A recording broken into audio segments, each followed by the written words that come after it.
বড় সাহস, এই ভর সন্ধ্যাবেলা আপনি এই পুকুরের মধ্যে জুতা পরিষ্কার করছেন? উঠে আসুন বলছি আমি।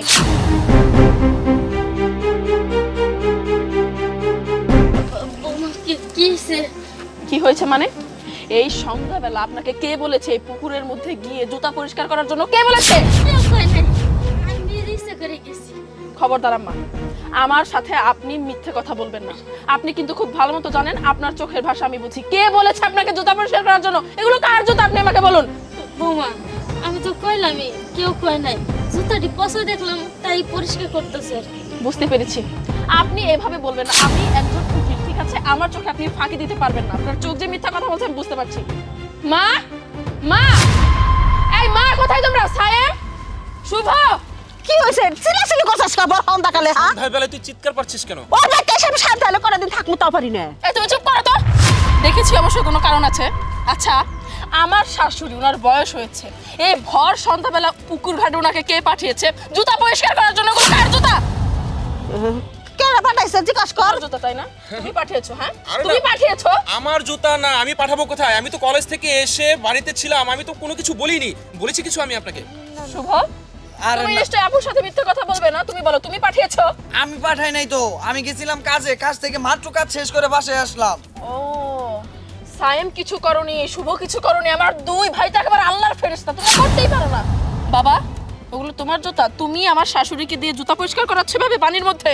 মা, তুই এটা কথা বলতে পারলি আমাকে? আমি তোর বাবা, আর তোর শাশুড়ি আমার বিয়ান। হ্যাঁ, আমার বিয়ানকে আমি কিভাবে কাজের ওয়াটা দেই বল? সে তো সম্মানী মানুষ। আহা, এবার দেশে শান্তি রেখে যাই গো, তুমি যাই। তুমি এখানে দাঁড়াও। আমি আবার কি করলাম? এখনো পর্যন্ত তো তোমার চ্যাপ্টার শুরুই হয়নি। হ্যাঁ, কেউই কাজ করেনি, কেউই আমার শাশুড়িকে দিয়ে জুতা পরিষ্কার করায়নি এই পুকুরের মধ্যে। বাকি রয়েছে তুমি। তুমি যে কত পরিমাণ খারাপ মহিলা সেটা আমি ছোটবেলা থেকেই জানি। মা, তোমার সাহস হয় কিভাবে আমার শাশুড়িকে দিয়ে জুতা এভাবে পানির মধ্যে ধোয়ানোর? শাশুড়ি কইছে আমি জুতা ধোয়াই। আমি মিথ্যা কথা বলবো না। তোমার চোখ বলছে তুমি মিথ্যা কথা বলছো। তুমি জানো না? তুমি জানো না আমি চোখের ভাষা বুঝতে পারি? আমি জুতা ধোয়াইছি, কিন্তু কেন ধোয়াইছি কত তো জিজ্ঞাসা করলি না? কেন ধুয়েছো বলো আমাকে, বলো।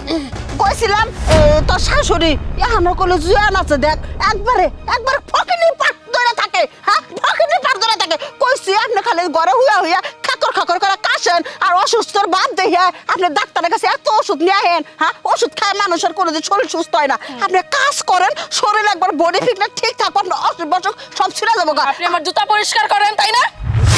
আশ্চর্য। ছি, এরা নাকি আমার পরিবারের লোকজন।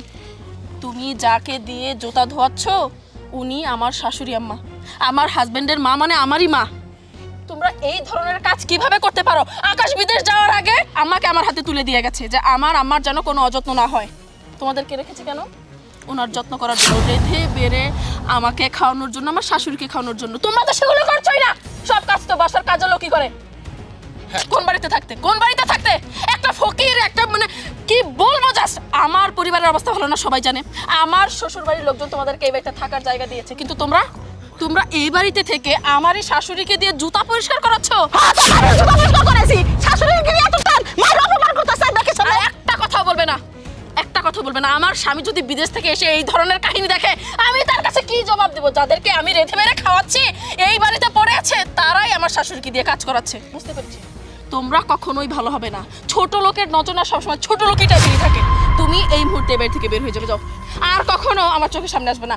তোমাদের জন্য যদি আমার কখনো খারাপ লাগে আমি নিজে গিয়ে তোমাদেরকে দেখে আসবো। তোমরা এই বাড়িতে থাকবে না। আমি আইছি, আমি একবার সাইকেল ধরবো যাবো। চুপ করে তুমি।